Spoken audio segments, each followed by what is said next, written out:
আপনি কি একজন হারানো মেষ? এই জীবনে আখিরি নাজাত বলতে সাধারণত একটি বিষয়কে বোঝায়, যাতে আমরা ভুল করতে অথবা সন্দেহ করতে পারি না। নাজাত হলো আল্লাহ বিষয়ক সব কিছু, এবং এমনকি যার মধ্যে তিনি ঈমান আনার মাধ্যমে আমাদের হৃদয়ে হযরত ঈসাকে স্থান দেয়ার এবং তাকে আমাদের জীবন ফিরিয়ে দেয়ার ইচ্ছাও অন্তর্ভুক্ত করেছেন।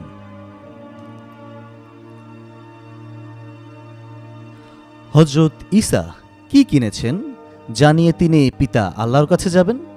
হযরত ঈসা তার সমস্ত মেষদের কিনেছেন। এর অর্থ তার আখেরি পরিবারের সমস্ত সদস্যদের আমরা যারা আছি এবং আমাদের হাতে যাদের দিয়েছেন, সমস্ত বলতে আমাদের সমস্ত সময়, প্রজ্ঞা, সম্পদ এবং আমাদের প্রেমের প্রথমাধিকারকে বোঝায়। নাজাত বলতে যা বুঝায় তা এখন সম্পূর্ণ নিশ্চয়তার সাথে আমরা বলতে পারি, সবকিছু আল্লাহর এবং সবকিছু আমারও।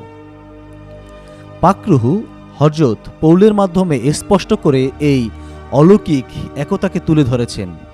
গালাতীয় 2:20, আমাকে মসিহের সঙ্গে ক্রুশের উপর হত্যা করা হয়েছে, তাই আমি আর জীবিত নই, মসিহই আমার মধ্যে জীবিত আছেন। এখন এই শরীরে আমি যে জীবন কাটাচ্ছি তা ইবনুলের উপর ঈমানের মধ্য দিয়ে কাটাচ্ছি। তিনি আমাকে মহব্বত করে আমার জন্য নিজেকে দান করেছিলেন। আল্লাহ তার সব কিছু দিয়েছেন। গুনাহগার মানবজাতিকে পাক আল্লাহর সাথে মিলিত হওয়ার একমাত্র সম্ভাব্য উপায়টি সম্পূর্ণ করার জন্য কিছুই আটকে রাখেননি, যাতে সকল স্বাধীন শাসক সত্তাকে কিনে নিয়ে হযরত ঈসা তার মেষ বলে ডাকেন। আমরা দেই প্রমাণ, এই সকল কেনাকাটা ও লেনদেনের যা সিলমোহর করা হয়েছিল হযরত ঈসার মৃত্যু এবং রক্তপ্রবাহের দ্বারা এককভাবে হযরত ঈসাতে ঈমান আনা এবং তাকেই নির্ভর করার মাধ্যমে আমরা ঈমান আনি এবং নির্ভর করি, যা হযরত ঈসা নিজের সম্পর্কে যা ঘোষণা করেছেন তা গোটা কিতাবুল মুকাদ্দাস হযরত ঈসার সম্পর্কে যা ঘোষণা করেছে তার সমস্ত কিছু একেবারে সত্য।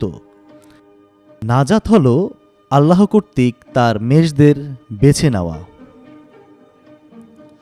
ইউহান্না 6:37-40, হযরত ঈসা বললেন, পিতা আমাকে যাদের দেন তারা সবাই আমার কাছে আসবে।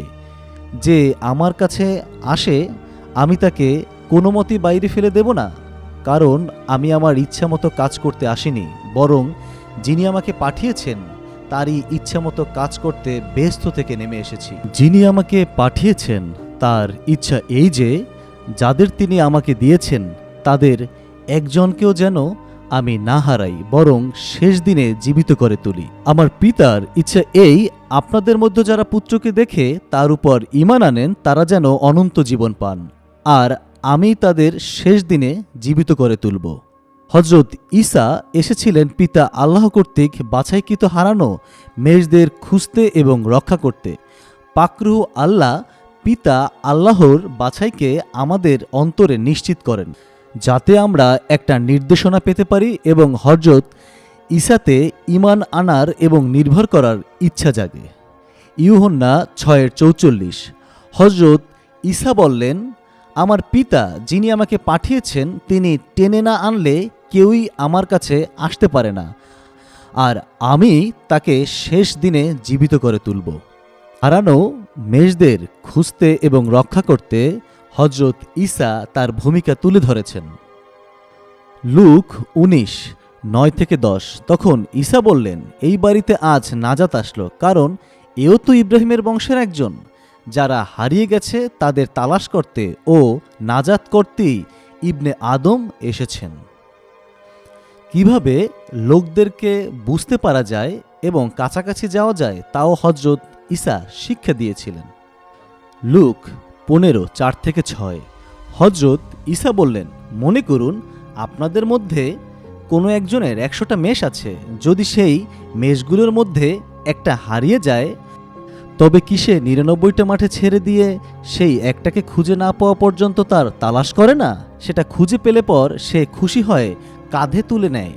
পরে বাড়ি গিয়ে তার বন্ধুবান্ধব ও প্রতিবেশীকে ডেকে বলে, আমার সঙ্গে আনন্দ করো, কারণ আমার হারানো মেষটা আমি খুঁজে পেয়েছি। দুনিয়ায় তার থাকার সময়ে হজরত ঈসা বর্ণনা করেছিলেন যে যারা তার উপর ঈমান আনেন এবং যারা ঈমান আনেন না তাদের মধ্যে পার্থক্য রয়েছে। চলুন দেখি তিনি কিভাবে তার শ্রোতাদের বলার জন্য মেষের চিত্রায়ন করেছেন। ইউহান্না 10:24-30। হজরত ঈসা বললেন, সেই সময় ইহুদি নেতারা ঈসার চারপাশে জামায়াত হয়ে বললেন, আর কতদিন তুমি আমাদের সন্দেহের মধ্যে রাখবে? তুমি যদি মসীহ হও তবে স্পষ্ট করে আমাদের বলো। ঈসা জবাবে বললেন, আমি তো আপনাদের বলছি, কিন্তু আপনারা ঈমান আনেননি। আমার পিতার নামে আমি যেসব কাজ করি সেগুলো আমার বিষয়ে সাক্ষ্য দেয়, কিন্তু আপনারা ঈমান আনেননি, কারণ আপনারা আমার মেষ নন। আমার মেষগুলো আমার ডাক শোনে, আমি তাদের জানি, আর তারা আমার পিছনে পিছনে চলে। আমি তাদের অনন্ত জীবন দেই, তারা কখনো বিনষ্ট হবে না এবং কেউই আমার হাত থেকে তাদের কেড়ে নেবে না। আমার পিতা যিনি তাদের আমাকে দিয়েছেন তিনি সকলের চেয়ে মহান, কেউই পিতার হাত থেকে কিছু কেড়ে নিতে পারে না। আমি আর পিতা এক। আমাদের জীবনে কিতাবুল মুকাদ্দাসের ব্যবহার দেখতে সাহায্য করে যে কিভাবে এটির সত্য আমাদের পরিবর্তন করবে। তাহলে চলুন একসাথে এটি শুরু করি। দেখি পরের অনুচ্ছেদে হজরত ঈসা কি শিক্ষা দিয়েছেন। ইউহান্না 9:1-5। পথ দিয়ে যাবার সময় ঈসা একজন অন্ধ লোককে দেখতে পেলেন। সে জন্ম থেকেই অন্ধ ছিল। তখন সাহাবীরা ঈসাকে জিজ্ঞাসা করলেন, হুজুর, কার গুনাহে এই লোকটি অন্ধ হয়ে জন্মেছে, তার নিজের না তার মা বাবার? ঈসা জবাব দিলেন, গুনাহ সে নিজেও করেনি, তার মা বাবাও করেনি। এটা হয়েছে যেন আল্লাহর কাজ তার মধ্য দিয়ে প্রকাশিত হয়।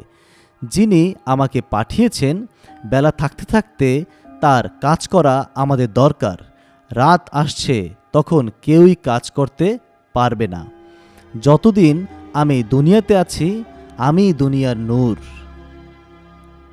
হজরত ঈসা ব্যাখ্যা দিচ্ছিলেন যে তার অন্ধত্ব গুনাহের ফল নয়, নূরের উপমা। দেখুন, এই মানুষটি যিনি দৃশ্যত অন্ধ এবং রুহানিকভাবে অন্ধ, হজরত ঈসা মসীহের উপর ঈমান ও নির্ভরতায় তার দৈহিক চোখ এবং আত্মিক চোখ উভয়ই দেওয়া হয়েছিল। সেই অন্ধ মানুষটি প্রথমেই হজরত ঈসার কথা শুনেছিলেন। ইউহান্না 9:11। সে জবাব দিল, ঈসা নামে সেই লোকটি কাদা করে আমার চোখে লাগিয়ে দিয়ে বললেন, শিলোহের পুকুরে গিয়ে ধুয়ে ফেলো। আমি গিয়ে ধুয়ে ফেললাম আর দেখতে পেলাম। সেই সুস্থ হওয়া অন্ধ ব্যক্তিটি তার দৈহিক চোখের দৃষ্টি ফিরে পাওয়ার পর বুঝতে পেরেছিলেন যে হজরত ঈসা ছিলেন বিশেষ কোনো ব্যক্তি, যিনি আল্লাহর কাছ থেকে বিশেষ বার্তা নিয়ে এসেছিলেন, যা শুধুমাত্র আল্লাহর কাছ থেকে আসতে পারে। আয়াত 17। তখন তারা সেই লোকটিকে আবার জিজ্ঞাসা করলেন, তুমি তার সম্বন্ধে কি বলো, কারণ সে তো তোমার চোখ খুলে দিয়েছে। লোকটি বলল, তিনি একজন নবী। সেই সুস্থ হওয়া অন্ধ ব্যক্তিটি নিশ্চিত ছিল যে হজরত ঈসা আল্লাহর কাছ থেকে অবশ্যই একজন পবিত্রজন। আয়াত 32-33। দুনিয়া সৃষ্টির পর থেকে কখনো শোনা যায়নি জন্ম থেকে অন্ধ এমন কোনো লোকের চোখ কেউ খুলে দিয়েছে। যদি উনি আল্লাহর কাছ থেকে না আসতেন তবে কিছুই করতে পারতেন না। সেই সুস্থ হওয়া অন্ধ ব্যক্তিটি চোখ ফিরে পেয়ে সর্বশ্রেষ্ঠ উপহার পেয়েছিলেন, যেমনটা হজরত ঈসা নিজেকে ইবনুল্লাহ হিসেবে তুলে ধরেছিলেন। আয়াত 35-38। ঈসা শুনলেন যে নেতারা লোকটিকে বের করে দিয়েছেন। পরে তিনি সেই লোকটিকে খুঁজে পেয়ে বললেন, তুমি কি ইবনে আদমের উপর ঈমান এনেছ? সে জবাব দিল, হুজুর, তিনি কে? আমাকে বলুন যাতে আমি তার উপর ঈমান আনতে পারি। তাকে বললেন, তুমি তাকে দেখেছ আর তিনি তোমার সঙ্গে কথা বলছেন। তখন লোকটি বলল, হুজুর, আমি ঈমান আনলাম। এই বলে সে ঈসাকে সেজদা করল। আপনি কি একজন হারানো মেষ?